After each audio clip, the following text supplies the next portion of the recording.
dasar itu Rasman membawa anak ini kemudian ke kantor polisi, ya saya kira itu tindakan yang tepat. Kenapa? Karena ini tindakan seorang dewasa yang ingin mengamankan.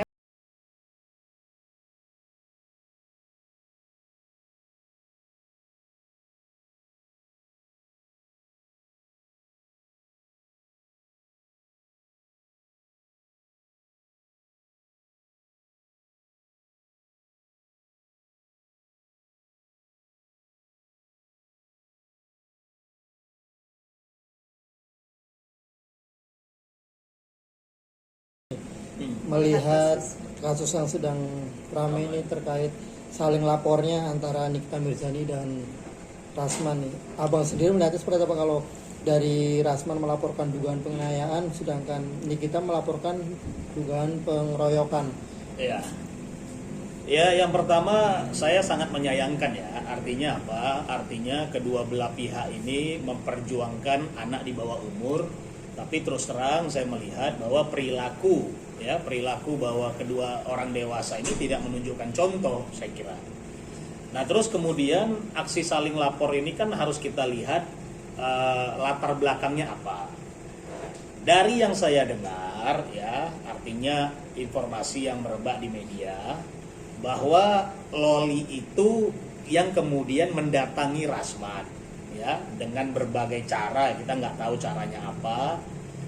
Nah, kalau kemudian ada seorang anak di bawah umur mendatangi seorang dewasa ya, kira-kira memohon perlindungan, atas dasar itu Rasman membawa anak ini kemudian ke kantor polisi, ya saya kira itu tindakan yang tepat.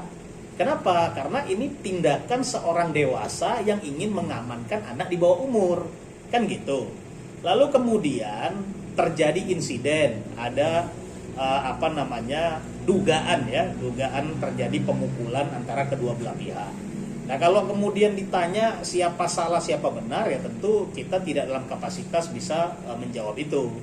Tapi kalau kemudian saya juga melihat ya, apakah ada niatan gitu ya dari pihak Nikita Mirzani? Saya kira juga enggak. Ini hanya aksi spontanitas saja gitu. Kalaupun ada pihak dari pihaknya Rasman, ini hanya aksi spontanitas yang memang disulut oleh amarah. Nah, maka kemudian pasal pidananya kita lihat, saya lihat itu diadukan pasal 351 penganiayaan. Ya kan, unsur-unsurnya harus kita lihat dengan jelas. Apakah kemudian penganiayaan itu kan begini, memang pada dasarnya dilaporkan 351. Apakah kemudian dia menjadi tindak pidana ringan atau kemudian penganiayaan berat, itu tergantung nanti hasil visum dan pembuktian di pengadilan. Hakim yang membuktikan itu. Tapi secara kita melihat dari bukti-bukti permulaan, dua saja unsurnya. Apakah itu mengganggu kesehatan atau apakah itu menghalangi seorang untuk beraktivitas? Ya kan? Nah, kalau kita lihat kan kedua belah pihak sampai hari ini boleh kita katakan dalam tanda kutip normal-normal saja. Ya kan? Ya, artinya apa? Artinya ini masuk dalam kategori 352, tindak pidana ringan gitu. Nah, jadi ya aksi saling lapor ini ya kembali saya katakan saya sangat menyayangkan ini. Kalau boleh saya katakan, sudahilah kegaduhan di publik ini. Kenapa? Karena kedua belah pihak ini ingin menyelamatkan anak di bawah umur gitu ya. Sambil ingin menyelamatkan anak di bawah umur, tentunya kedua belah pihak dewasa ini memberikan contoh. Dan ini contoh tidak baik gitu. Ya, saya himbau agar kedua belah pihak ini lebih baik restoratif justice di kantor polisi. Kenapa? Karena juga jangan juga citra kepolisian menjadi buruk dalam hal ini, karena insiden itu terjadi kantor polisi. Saya kira gitu. Oke Bang, ini kan lokasinya sama nih di satu tempat nih kejadiannya dan laporannya juga di situ. Artinya apa nanti yang bukti yang kuat menjadikan patokan pihak kepolisian menentukan siapa yang memulai dan kenapa ini terjadinya penganiayaan? Itu dari mana? Apakah dari bukti CCTV atau saksi-saksi yang ada di situ atau seperti apa? Kalau kedua-duanya saling mengklaim bahwa mereka merasa dianiaya sama-sama. Ya benar. Nah, cuman kan semua itu yang namanya tindak pidana itu, ya tindak pidana itu ada mens rea, ya. Kemudian niatan jahat, lalu perbuatan jahat, ya. Nah, tinggal dilihat alurnya. Siapa yang kemudian mendatangi, ya kan? Jangan juga kita berpikir gini, belum tentu juga kalau ada pihak yang mendatangi lalu pihak yang mendatangi itu yang menjadi dalang. Bisa jadi pihak yang mendatangi itu tapi dipancing-pancing oleh pihak yang didatangi. Kan gitu kan? Nah, jadi makanya saya katakan biarkan ini semua nanti berjalan proses hukum ya. Karena apa? Karena dalam hal memberikan laporan, kedua belah pihak pasti memiliki bukti. Ya kan? Juga memiliki saksi. Tinggal kita lihat mana kemudian yang paling benar, mana kemudian yang relevan, sehingga itu yang akan diterima. Saya kira gitu. Tapi seperti apa sih kekerasan, artinya kadang kan orang melakukan kekerasan dengan alasan mungkin membela atau apa, itu tetap diperbolehkan atau seperti apa kekerasan dalam konstruksi hukum sendiri, Bang? Ya gini, dalam konstruksi hukum ya, kekerasan itu masuk dalam konteks penganiayaan. Ya, itu 351 sampai 353 atau 354 gitu ya. Jadi penganiayaan ringan, penganiayaan berat. Kemudian penganiayaan menyebabkan mati, yaitu yang paling paling fatal gitu. Nah, dalam proses hukum kita ada kemudian alasan-alasan yang meringankan. Ya, alasan meringankan. Kenapa saya katakan alasan yang meringankan? Alasan yang meringankan itu belum tentu kemudian membenarkan perilakunya. Nah, gitu. Jadi, ketika seseorang melakukan pemukulan karena membela dirinya itu jadi alasan yang meringankan. Tapi pemukulannya tetap tindak pidana. Nah, apakah kemudian nanti alasan meringankannya itu akan dinilai hakim menjadi alasan pembebas dari si terdakwa ini, yaitu nanti di pengadilan. Maka saya selalu katakan, untuk penganiayaan selalu diajukan 351. Tapi apakah dia menjadi 352 itu tindak pidana ringan atau menjadi 353 itu nanti biar hakim yang memutuskan. Dengan apa? Dengan fakta-fakta yang nanti akan disajikan di pengadilan. Oke, Bang, ini kan kejadiannya di lokasi yang sama, artinya objeknya sama nih, Bang. Dan keduanya saling lapor. Gimana nanti ketika kalau persidangan, apakah digabung atau terpisah laporan Rasman dulu diselesaikan, kemudian kita, atau seperti apa, Bang? Ya, artinya gini, di dalam pihak kepolisian itu kan nanti ada rekonstruksi, ada olah TKP, ya kan? Nah, dalam rekonstruksi dan olah TKP itu kemudian akan dilihat mana sebenarnya laporan yang menjadi korban, mana yang menjadi pelaku. Gitu. Dalam konteks itu kemudian akan dilaporkan. Nggak bisa juga satu kejadian pidana masuk dengan dalam dua laporan gitu. Jadi ini semua nanti akan diolah secara hukum oleh pihak yang berwajib ya, oleh pihak kepolisian. Ya saya kira kita tunggu aja. Karena apa? Karena dari semua sisi sampai hari ini sumir.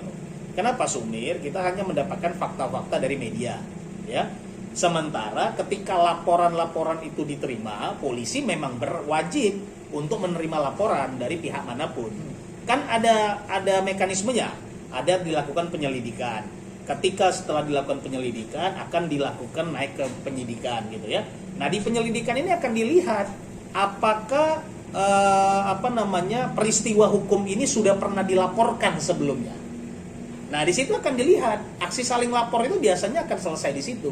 Siapa yang sebenarnya akan menjadi korban, siapa yang sebenarnya akan menjadi pelaku, itu di situ akan terbuktikan. Sehingga nanti begitu naik ke penyidikan itu udah lebih terang benderang. Siapa yang benar-benar sebenarnya menjadi pelaku, siapa yang menjadi korban. Artinya akan dijadikan satu atau polisi memilih satu, karena kan lokasinya sama, laporannya juga sama di situ kan. Berarti dipilih satu, tapi nanti artinya bukan artinya kalau kita menggunakan diksi dipilih itu kan menyederhanakan ya.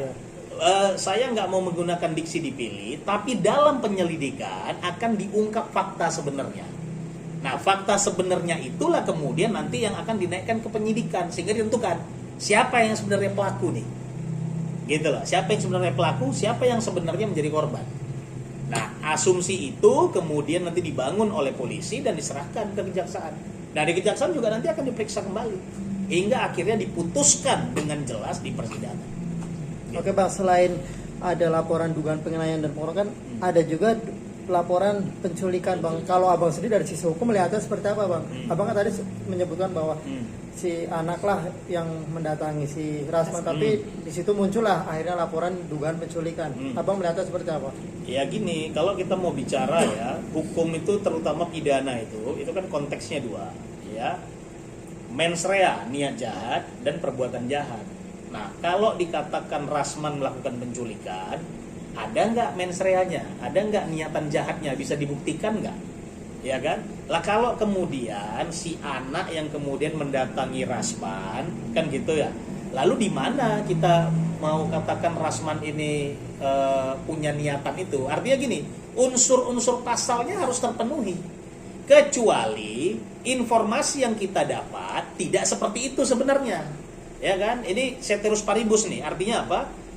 Informasi yang kita dapat, anak itu yang mendatangi Rasman, ya kan? Walaupun jadi tanda tanya juga bagi saya, di antara sebegitu banyaknya manusia, ya, lalu kemudian dia punya ibu, ya, dia juga di keluarganya ada kuasa hukum, kenapa dia harus mendatangi kantor Rasman? Nah ini kan tanda tanya juga nih bagi kita, ya. Artinya kan saya percaya nggak ada agenda yang berjalan sendiri, selalu ada agenda ganda, standar ganda itu pasti ada. Nah ini tentu nanti akan diulik oleh pihak kepolisian, ya, apakah benar ini anak mendatangi Rasman ujuk-ujuk begitu saja, atau jangan-jangan ada seruan-seruan oleh pihak-pihak tertentu untuk anak ini mendatangi Rasman, kan gitu.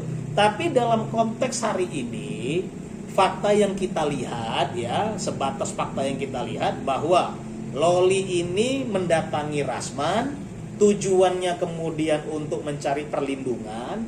Atas dasar itu ini anak di bawah umur, Rasman membawa ini ke kantor polisi. Saya kira itu udah tepat. Dan kalau posisinya seperti itu, ya ada pertanyaan, tentu unsur pidana pasal penculikannya nggak terpenuhi, gitu ya. Jadi saya kira kita juga harus objektif, ya, nggak boleh kita wah kesana udah pasti salah, kemari udah pasti salah. Saya kira